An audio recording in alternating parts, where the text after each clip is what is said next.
karo simbok ya. Aku ape luru bapakku, Mbak. Aja ning ndi ning omah. Aku ape luru bapakku, Mbak. Ati boto.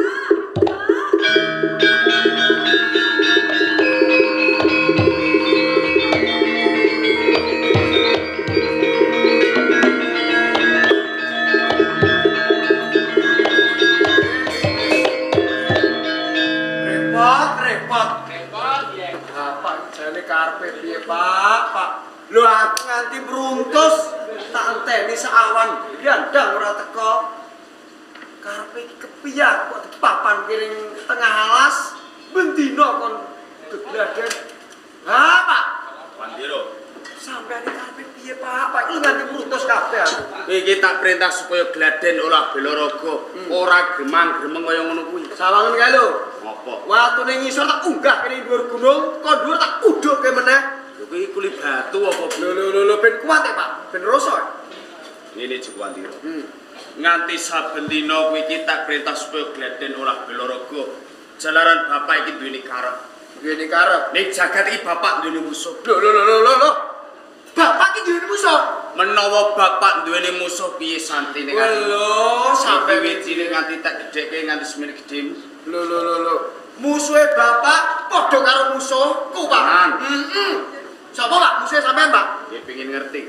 1000 apa 2000 musuhe bapak? Mung siji. Ana kok siji iya rongkonge rak tenan. Ya, Ya wani. wani, Pak. Musuhe bapak Wisang Jiwa. Wisang jiwa. Bener. Weh. Neng ndi, Pak? Panggonane. Goleki.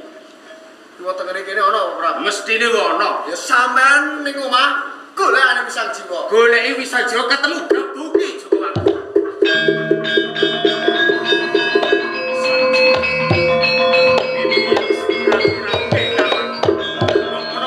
Dalan iki aku bisa maleske sosro wirangku karo kowe. Ayo gebuki Joko Wandiro.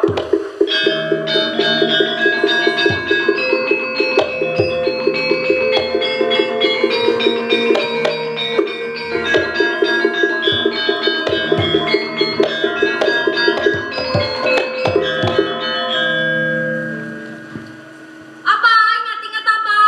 Cah wedok. Ya aneh alas iki mang jane iki lagi ngopo kowe? Aku rene iki goleki bapakku. Sopo jenengmu? Jenengku Rene Dungana. Endang Pati Broto. Weh. Santase cah grapal cah. Banjur jenengmu sapa? Joko Wandiro aku. Joko Wandiri. Nah, Wandiri bang ta apa? Apa? Bapakmu jenenge sapa kok? Bapakku jenenge Pujo. Ya pisan kok. Lapa? Pujo ki bapakku. Lah Pujo iki bapakku.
Wisang Jiwa. Lha nek encen sampeyan ngerti tukok rokok. Tenan opo? Kok ke sarapan? Sekirane nek kowe wis ngerti wong sing jenenge Wisang Jiwa to sarapan. Ngerti ta aku, Pak. Ngono. Sampeyan ngerti apa ora ngerti lho mikir wae. Wong ngerti Wisang Jiwa iki aku dhewe. Sampe ndang mati. Pak.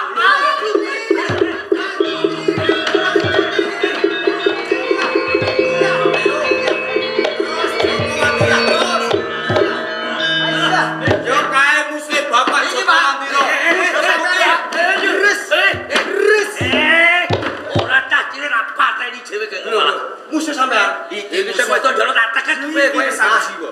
abang kabeh pisan Pak ajuti Pak. Moro-moro kok Wis plangkong-plangkong. Wis Pak lho, protol kabeh gantian. Lho. Jo, pisan jiwa. kowe Jo. Ujo. Rikala anakku mau berangkat saka taman. Saiki anakku. Kowe kon karo anakmu. Anakmu tak pateni. Syukur. Mergo lara atiku nalika semono bojoku Kartika Sari wis kelakon kok mrawasa. Kanggo mirang-mirangke dalane mung siji, anakmu tak gecek-gecek tak pateni. Kapok wis saiki. Mongko anakku babar pisan ora darbe salah ora luput. Ning gene apa kowe tegelan mentolo mateni kelawan anakku. Mongko tenane aku ora rumangsa prakosa kelawan bojomu Kartika Sari. Ngendi maling bisa ngaku? Maling ngaku yen wis kelakon digebuki. Gris wae Pak. Aku wis mrawasa karo bojoku Kartika Sari. Ayo wangi Pak. Bojo, aku kudu omong piye karo kowe? Mongko babar pisan aku ora tumindak prakosa kelawan bojomu. Ya ngene kuwi. Gris wae Pak. Pancen rikala semono. Niatku pancen kepengin ngrasake bojomu. Lah, Nanging bojo, sakwise aku krungu pitungkase guruku, satemah tak cabarke anggonku ben prakosa kelawan bojomu. najan kowe nganggo pawadan sing kepiye wae, tetep aku ora percaya. Kowe sing mrawasa karo Gris bojoku wae Kartika Pak. Sari. Gris.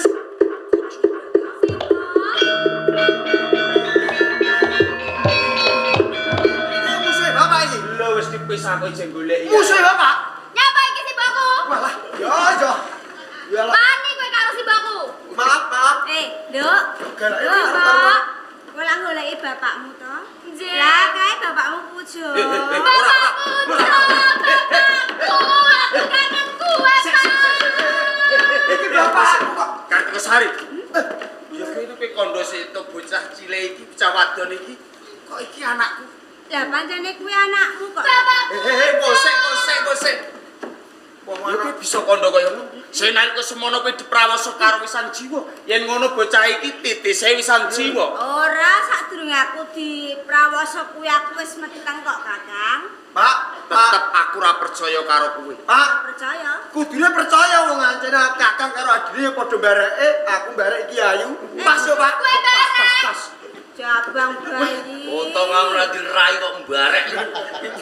Wisan jiwa kae wis mrawasa karo kowe. Ya iki titise wisan jiwa. Kowe iki aja cedak karo aku. Babar pisan aku ora tumindak prakosa kelawan bojomu Kartika Sari. Kok selak? Cetha dhewene selak. Mengko dhisik, Kakang. Aku duwe titikan. Mergo pawongan kuwi sadurunge arep prawasa aku jenthik manis tak cokot nganti putul. Nganti prutul. Roh, Kok titik? kae dititik. Aku ana sing brutul ning ora jentik manis. Delok sik. Kanjanimu 1 2 3 4 5 lho, gae Pak. Jangkep. Siji. Jiro lupatmu ora neh Pak. Lho. iki ana sing brutul lho kok itu. Kakang. Iki apa sing putul? Gak enak Pak. Lek ngono cetha aku ora rumangsa tumindak prakosa kelawan bojomu, bojo. Iya. Yen kaya ngono kowe ra sing mrawasa karo bojoku Kartika Sari. Banjur sing mrawasa karo kowe sapa Kartika Sari? Aku dhewe iki ora ngerti dina pawongan iki.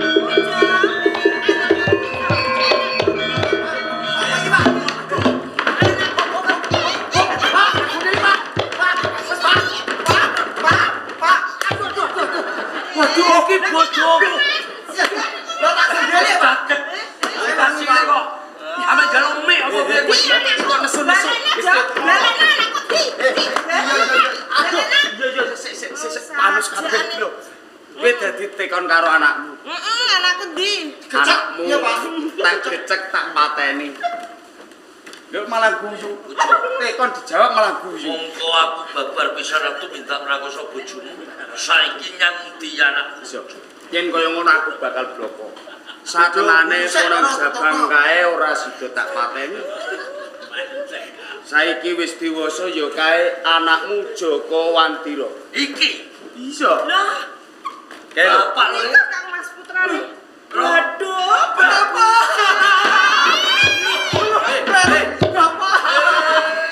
Makane. Baru Pak. Bapak iki sebut kok kono kuwi gasan kok. Ngomong, Gen. Yo iki wong tuamu wadon.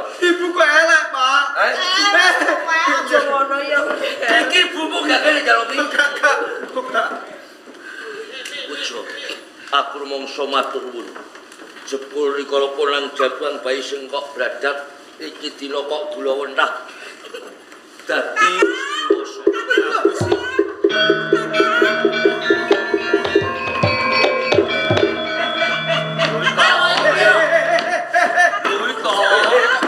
Kakang pujo lho iki lho sapa? Lho, sampeyan ku lho ya. Rob, iki kleru iki Rob.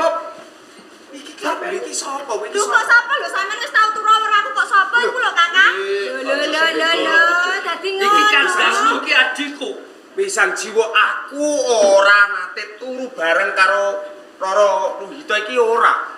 Goro lho Kang Mas. Iki piye Ora to? pusi. Dek akoni. Wis ngerti wis tau turu bareng. Oh, lho Kang Mas. Wis kelakon rasake kawalitanmu. Oh, lho iki lho. Aja sembrono. Lho kena Pisang kok. jiwa tenan. Kena iki wis mbok wori ngene kok. Lho ngono kuwi. Nalika biyen tak kandhani ora percaya nuduh-nuduh aku sing ora-ora lho. Saiki malah ndek dhewe sing ngono iki lho. Cuk. Sari. Aku ratu mindak karo Ruhito sing kaya ngono ki ora. Lah wis lakon mbok Nek yen pancen iki dakwa karo aku, wis tau kelakon turu bareng karo kowe. Apa kowe duweni titikan? Aku duwe titikan. Titikane apa? Kringete kecil. Ora kok kringete kuwi lho ya. Jentik manise ora ana siji. Betul siji. Heeh. Iya Sik, manis sik. meneh. Sampeyan iki aja kakek ngomong tak hitunge sik. 1 2 3 4 5 iki. Cangkep. Piro? 1 2 3 4 5 lho. Yen ngono aku ratu mindak lho. Ngono sapa lho Kang Mas? Kowe iki yo bingungke wong. Lah wis roh rasane kok ora roh raine. Lho, wong lek Iki rasane piye kowe iki? Kang Mas. Saking enake peteng-peteng lah yo mbok tubrak-tubruk itu mau. Ya ora apa-apa to Kang Mas. Mateni wong. Dadi aku rasa tumindak Pisang jiwa. Yo, saiki ngene. Aku duweni cara. Rewo-rewo tak nganake sayembara nyang Seloma tangkep. Marang sok sapa wae deng diri-diri putung ing mengkune bakal didhawuhke kelawan adiku Lara Luwita. Bakal diganjar bumi sasigar semongko ing Seloma tangkep. Oh, kaya ngono. Warak-warake le. Ora banter-banter lho, Pak. Ayo, warak-warake lho. Nah, Pak ya. Yo. Woro-woro. Kanggo kawula ning Kadipaten Seloma Tangkep lan sak kiwa tengene. Sing sapa pawongan jentik manise putung siji bakal diganjar bumi sesigar semongko ning Kadipaten Seloma Tangkep uga bakal dijauhke marang Gusti Putri Roro Luhito.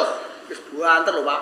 Wah, wong kono-kono demoro kabeh, Pak. Ora apane. Kae dudu wong Kok wong arep lunga Tegal kok. Kabeh ngusumi gamelan. Bantu sini. Woro-woro. Kanggo kawula ning Kadipaten Seloma Tangkep.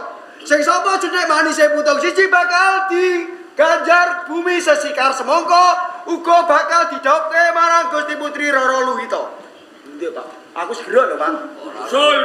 Loh. Weh, Pak. Sangare, Pak. Sayembara mau sapa? Aku. Ora usah nyentak-nyentak. Ben padha sayembara karo suarane ben Tak padha. kaya ana jawabane bantere kaya ngono. Sampeyan arep ngopo iki? Takon sing sayembara mau sapa? Isine sayembara Sing sapa jeneng manise putung siji bakal diganjar bumi sesikar semongko ning Kadipaten Seloma Tangkep uga bakal didhawuhke karo Gusti Putri Roro Luhito. lancar men. Lancar apa? Kena dinggo. Bengi kok ora lancar. Jadi tenan kuwi. Nggih. Sayembara Selama Tangkep. Tanggung jawab. Tanggung jawab. Sing tanggung jawab sapa ngene sayembara iki? Kanjeng Rama. Agen Pisang Jiwa. Oh, kaya ngono. Tenan lho ya. Nggih. Jawab karo loro itu. Bumi sak sigar semoga. Karo kita iki lho, salam lho. Iki loro itu. Iki loro moto. Nyek. Dong. Siji loro telu papat lima. Wis mikir. Aduh.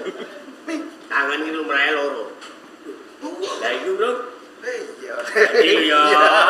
Janji. Ganjarane Bumi sesigar semongko didhawuhke karo Gusti Putri Roro Luhito. Orang peleto blas. Cetok banget. Siji loro telu papat putung siji, Pak.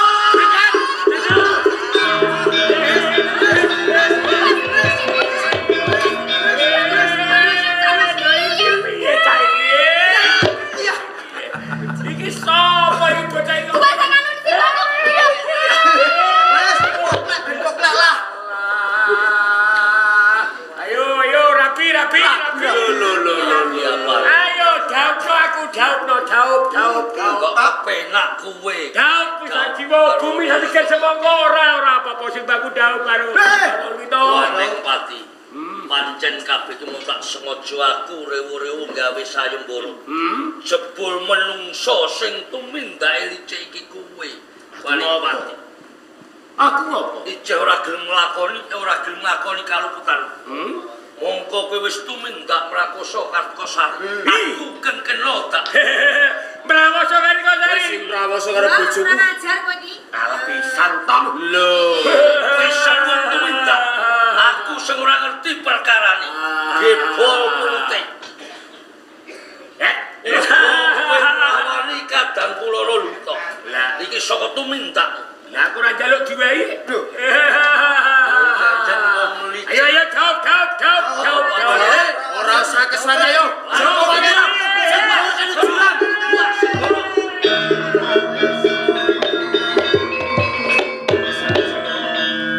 Aku jaluk ngapura karo kowe nang semono aku sedak karo kowe yen mrawoso karo bojoku Kartosari. Saiki cetha sumbring perkara saka tindake Waning Pati. Iki ana apa? Kok, Pak? Lo seneng. Lo terus. Lho kowe iki urung tak sunatno kok iso. Lo barengi, Pak. Yen kowe wis tak gecek ning pinggir kali wis Joko. Lo tipet kecekane lho, Pak. Karepmu piye kok nglirak-lirik karo anakku Indamati Broto? Lo seneng. Seneng. Kowe seneng aku. Lah piye Indamati Broto? Gelem apa ora, Nduk? Karo Joko Wandiro. Nek kowe ora gelem ora rampung, tok prae. Lendi. Aku jane ya emoh, Pak, ning gara-gara kepepet. Kepepet to. Ya wis lah. Yo. Ratelane anakku Indamati Broto nampa katresnane. Pancen seneng aku ki sing umur 21 tahun ngono ki. Delok meneh bakal gawe. Kowe yo cah cilik kaya yo ora apa-apa. Bakal tedoke karo Indamati Broto, mula perkara kita pasrahno karo kowe. Bojo. Reretu ana ing Slemat Tangkep iki rumangsa wis kawiyak kabeh ki mau saka tumindake Waning Pati. Engko iki dina Slemat Tangkep rumangsa wis tentrem. Saiki ayo padha bareng-bareng bali ana ing Slemat Tangkep wae. Ira pantes gembul bujana mewah Andramina.